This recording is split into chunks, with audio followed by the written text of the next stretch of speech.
Hello friends, I'm out in the garden, right? You know why? So I was about to go inside for the evening, and all at once I looked around. The wind had calmed down, the sun is at a lower point, and it's kind of the perfect time to do a little bit of planting. You know, we've been getting pretty warm quickly in the month of May here in Iowa.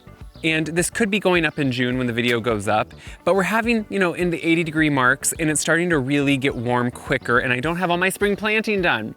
So I thought it's the perfect time to come and work on some things I'm gonna be planting under these new trees. So I posted a video about the 18 new Emerald City trees I planted. They're a cross between a tulip tree, an American tulip, and an American sycamore, or a tulip tree and an American sycamore. And an Emerald City is what they are. And what I love about them is they're going to eventually be pleached or hedged or trellised. I'm going to kind of figure out for sure what I want to do, but there's 18 to create a more intimate space, but I have big planting beds under them. Now, at the moment, they're small trees, small canopy, so it's full sun here. Someday in the future, 10 plus years, you could start getting a decent amount of shade. Until then, though, I'm doing full sun plants, and some of them are going to be full sun to part sun, so they'll kind of keep working. But what I want to do is talk about the plants I'm going to use. Now, obviously, I'm going to use a lot of the similar plants I have in other areas around here. We'll talk about that. But in years past, I've gotten almost all gallon-sized perennials. This year, I planned early enough that I was able to get plugs in some 4-inch size. And I want to talk about plugs, how I treat them differently, how I'm planting them directly in the ground, and how they will catch up pretty much to my other perennials, if not within this season, for sure by next. So let's go over kind of everything I'm using, where I'm gonna put it, and let's get started. So the area I'm working in, Kip is standing guard, is right here. Now this butts up to an area that I am putting obviously a little kind of outdoor eating area in, or entertaining area, especially as it gets more shady. It will be really fun to use, but you can see here in the evening what a perfect spot it is. And really this is kind of going to be mirroring the area that is all along this pathway, which you can see we're already getting lots of color. We're getting Caradonna salvia, the summer magic nepeta, we have Millennium allium, rudbeckia, we have sanguisorbia, Culver's root, Karl Forster grasses, all in that area. So here we're gonna have some of the similar ones, but we're starting with really small plants. You can see I've put a few in, and let's go up and kind of look at the ones I'm gonna be focusing on today. So you can see right in front of me. The great thing about working in the spring is that you can find smaller starts of perennials. So here is plugs. These are all Summer Magic. You can see Summer Magic nepeta. So it's the same catmint that I just showed you that's blooming really beautifully. What's great about plugs, they're lower cost. So this is a 72 cell tray, and these were honestly $1 something per plug. That is extremely cheap when you think of a gallon-sized perennial being sometimes, $16 to $24. So this is a small plug. It has really beautiful roots, so you can tell it's really well grown. A lot of times what would happen is people grow these and then send them to other growers who put them in a larger container and keep growing them and eventually sell them. I am going to plant these directly in the ground, and we'll talk about that. They're really quick to plant, which is nice. The care for them is a little bit different. I'm also gonna be planting some Helen von Stein or Big Ears. It's both those names. And it's that lamb's ear, that stockies that I put in front of my house. You know I love this. What I love about it is it's growing mostly for the foliage. They don't usually bloom. Every so often I'll get a random bloom here or there that I just kind of nip off. It's growing for this beautiful silvery soft foliage, and it does really well in dry heat. All of this does well once established and is drought tolerant, and that's what I want. I want all these things to take care of themselves. Same with Caradonna salvia. So I planted a lot of Caradonna salvia before, and you know what I love about it? It attracts pollinators, it's really upright, and it just always looks good. So if we want to kind of come back and see what exactly those two look like, I have them planted right behind me. And we can come right over here and see, this is the Summer Magic nepeta. Right now, if you look closely, there are bees. See the bees? They're on it already. My neighbor has honeybees, and they come over here, and they're just on here all summer long. It attracts so many pollinators, beneficial ones, just beautiful ones, and it smells really good. I think it smells better than traditional catmint. And then down here is the Caradonna salvia. So if we move down a little bit, you can see Caradonna salvia is nice and upright. It has that beautiful darker color purple stem, which I really like. And it does really well in this dry heat. And I just think it has great structure. It has a little bit more architectural than some other things.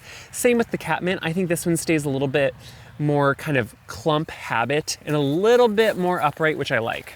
As I've added a lot of a lot of perennial beds around my house. I realize I'm one person. And right now it's only me taking care of it all, both here and at my mom's house for what she doesn't, I pick up where she can't do everything too. And what I'm starting to do, as you've noticed, is plant plants that do well in the conditions we can have. That is really hot, dry summers, sometimes droughts. The first year I planted a lot of the perennials down at the beginning of my pathway, which include a lot of these.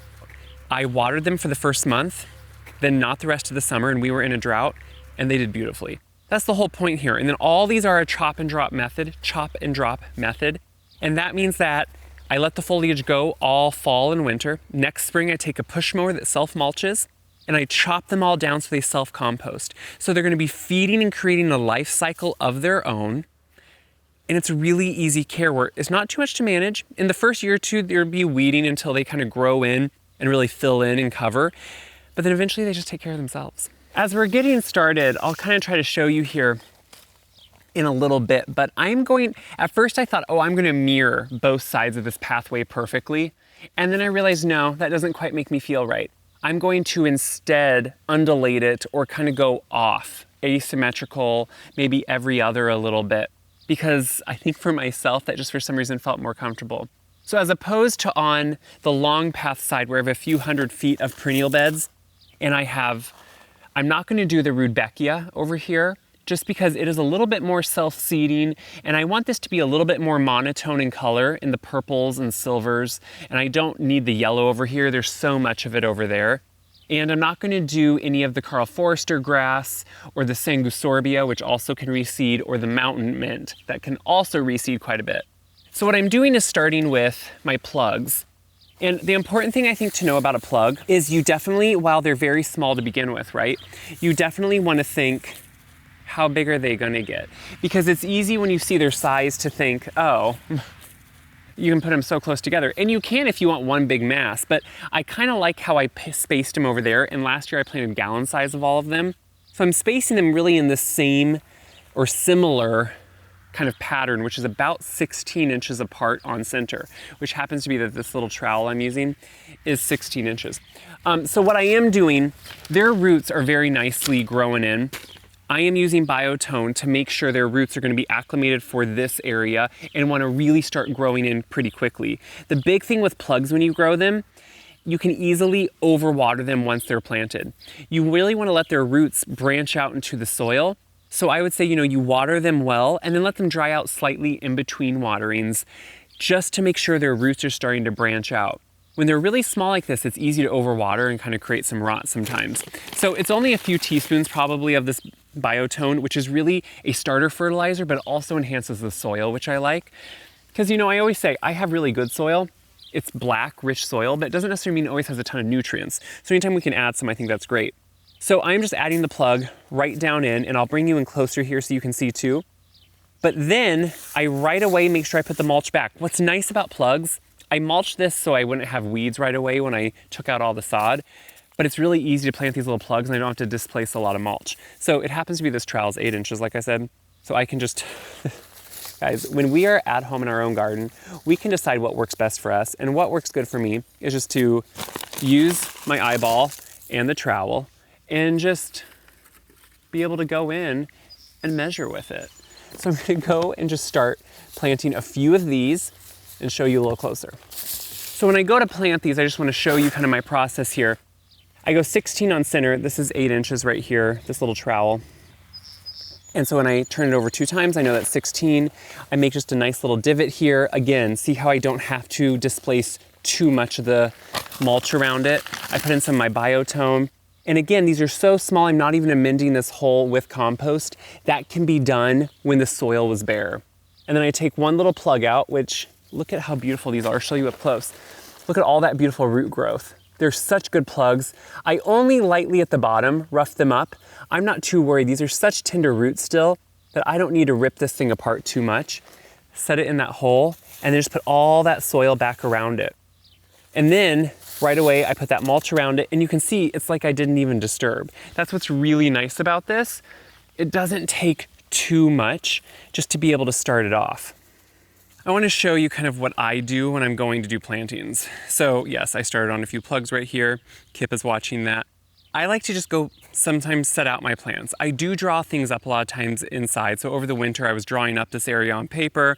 I measured it out. But when it comes to perennials and definitely knowing that they're going to somewhat grow into each other, they're going to create a canopy that covers, I really just like to come out and set them out. So there are a few allium that are scattered in that were previously in a small bed I had here. I'm going to leave those because I want to dot in more this fall, I think, in this whole area, so I don't mind that they're there. What I'm doing is setting out these 4-inch perennials. So the Caradonna salvia, the stockies. The one plant I don't have yet, it's on its way, I had to order it, is some prairie dropseed grass. I like the terror variety. I think there's all different ways to go about planting. I think sometimes just knowing your sizing and how you want them to be and how you want them to grow into each other is the most important. So look at your tags, look up information for your area and how these plants are going to grow. I know their overall size and kind of their habit from other ones I've planted in the past, both behind me, other areas of the yard. So knowing their habit allows me to come out, set them out, space them correctly, and then just go in and start planting. That's really the fun part. So when I space them out like this, I know I'm going to kind of start having a visual as I'm doing asymmetrical notes and kind of going offset on both sides. I'm able to go through that and see that here. So that's kind of, to me, I'm a visual person. This is how I decorate my house. This is how I do a lot of things, is I like to play with things, set them out, walk through a few times, make sure I like how it feels, and then get started.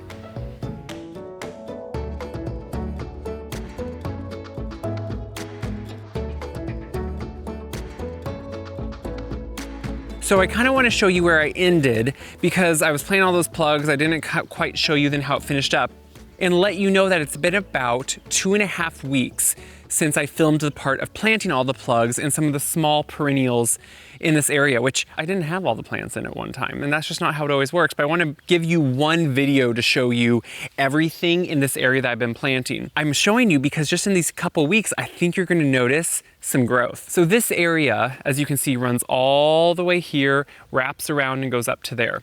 So you can see already in the last couple weeks, look how much has grown on this side of the path, by the way. So a lot of the plugs that I was planting up to this point were all the Summer Magic Nepeta, which is this. What do I love about it? It reminds me of Walker's Low, Catmanor Nepeta, but it doesn't quite fall open as quickly. So if you notice, it's a lot more upright. Do you notice how you're not looking down at the center of the plant splayed open? I love that. So that's why I'm really using a lot of it. So all those little plugs we planted, look, already in about 2.5 weeks. Do you see all the new growth? Isn't that a beautiful thing to see? So already in just a short time, we've had 2 inches of rain since then, and I've had to water them about 2 times on my own, just because they're small and they do dry out quickly. Look at all the new growth. If you remember, some of them only had 1 or 2 little pieces that were really growing, and now already, look, they're much bigger. So I also planted some of that salvia. I'm gonna talk about that here in a little bit. You can see it's doing really well. It's getting a little bit kind of, to me, gangly, so we'll talk about what to do to counteract that. I also transplanted, it looks bad, but there's a lot of new growth already coming, some starts of, I have Goldstrum Rudbeckia. And so this is just starts from everything I have on the other side of my path, and you can see there's already new leaves coming. It looked kind of sad when I transplanted it, but it's doing really well. I also have some stockies, the big ears, and then more of those plugs, which they look small, but I'm actually shocked in about 2.5 weeks how much they've grown. As we work around the path here, you're gonna start seeing now a few more plants. These are what I was waiting on to come. These are not plugs. I do actually have some plugs coming too to finish up, but for the rest of this one, I'm gonna use these. So these are all a beautiful, I love this prairie dropseed. So this is prairie dropseed, but it's the terror variety. So it's a little bit more compact, and I think it stays to me to be a nicer clump. That's why I really like it. And let's go look at some I have so you can see what it really starts growing into. What's fun about having things that I've planted before is you can see what it looks like in real time after it's been in the ground. So those are 4-inch variety containers, right? I mean 4-inch pots. That's exactly what these were last year. So I'm gonna show you how good they look this year. So if you look right here, this is the same plant. This is the terror variety of prairie dropseed. Now what I notice is, like most grasses, but especially I think prairie dropseed, they like to have well-draining soil, but they don't want to stay too wet. If you look at the ones in the back, that's a little bit more of a wet spot. Do you see how they're smaller? They're showing their signs of stress of being too wet. The ones in front here are able to dry out a little bit quicker usually. So that's a really important component. And honestly, this whole area I want to be drought tolerant. So that's a great thing. It's just that when I've been watering, those stay too wet. So it's something I need to work on. But you can see now what they grow into. And this is just after 1 year. They'll keep getting even a little bit larger. Eventually about, be into nice clumps where they're falling into each other kind of, and they're overlapping a little bit, which is really what I want. Now, I did order these online, and I can try to link in the notes here where I ordered them from. I want to show you how easy sometimes plants come. So I in the past have not been someone that orders a lot online, but when you're planting quite a few in an area like I have, it sometimes is kind of your best bet. And it's also the most economical sometimes to be able to find smaller starts. Like I said, I would do plugs in this. This is what I found. So what's nice is they come in, if you haven't noticed, because a lot of you have asked me questions about ordering online, and I just haven't over the years had as much experience, but in the last couple of years, I've been gaining some as I do try it out more. So you can see here, they come in these nice 3-packs usually for me. When I've ordered in the past, I usually always give them in 3-packs when they're a 4-inch pot like this. And then they're separated inside too. So if I open this up, what this grower does, and this is the first time I've had these pots, but it's a nice idea. They're in these biodegradable kind of a cocoa fiber type pot. Now, I think that's great. I'm glad they're biodegradable, but what I think I'm gonna do is actually remove them from the pot. I like to, just like with my big trees when I plant them, take off anything even if it biodegrades. I just think it's going to be an easier, because you see how tight this is and how much fiber there is in this. I still think that's a lot for these roots to have to get through. So I'm going to actually remove them. I'm going to add this cocoa fiber to my compost pile. I think it will work really well on there. But if you look how beautiful of start that is. So honestly, what's great about doing this, a lot of times when you go to a nursery, you're going to find plants that are like this but plopped into a gallon-sized container, which is totally fine and it will work well. That's how you keep sizing up containers and getting bigger plants. But if you can find them like this from the start, I think it's great just to let those roots acclimate into your own soil. So what I'm going to do is just go ahead. I could use an auger for this. For some reason, I have not been doing that in this area. And I think it's because all those plugs are so small, they really obviously didn't need an auger. I really could have just used a little dibbler. But I'm going to just hand dig them in. Put, of course, a little bit of biotone in the hole because I think it's always going to help acclimate those roots. I'm just going to pop them back in, put that mulch around. I have them all well watered. That is the key. I always want to start with a well watered plant, no matter, even if it's a grass that usually likes to dry out in between waterings. I'm going to make sure I still water it well. But I'm going to keep popping them. But look at that beautiful growth on this plant. Sometimes I'm amazed at, perennials, how they adapt so quickly and really grow so quickly.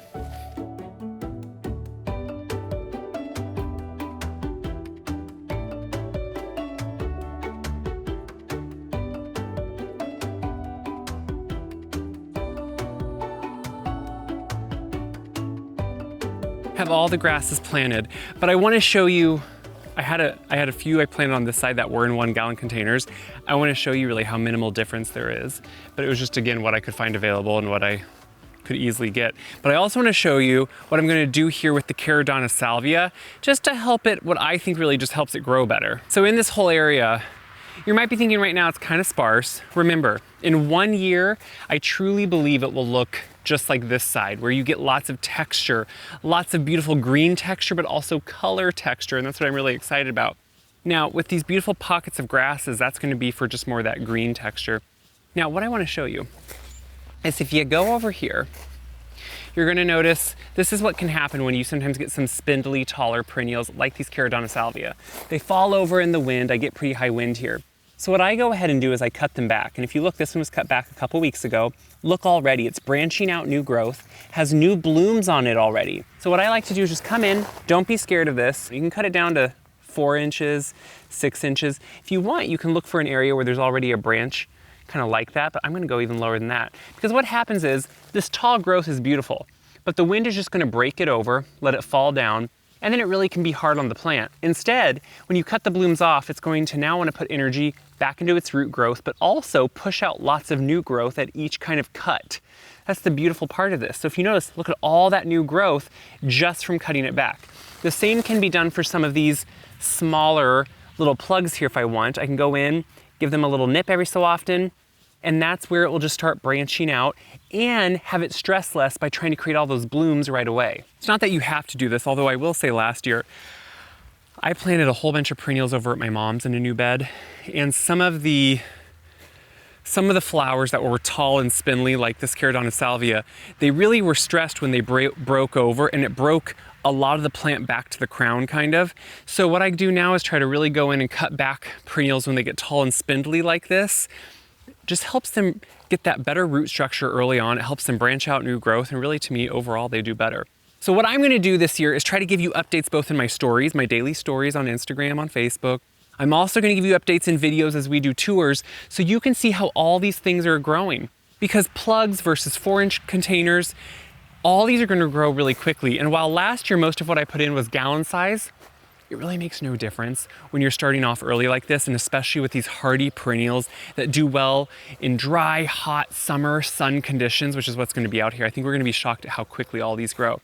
So keep checking back, I'll show you updates. Let me know what you're planting in your garden, what you're enjoying, what's giving you struggles, because that's how we all learn from each other, right? We learn from our struggles, we learn from our failures, which are really just signs that we're continuing to learn and grow. That's the whole point. So happy gardening, friends. I'm gonna keep working. I see some weeds in this area now. Remember, when you till an area new and take sod away like I did, you're gonna get weeds for a while, even with mulch coverage. So I'm gonna do that, but happy gardening. Can't wait till we talk again.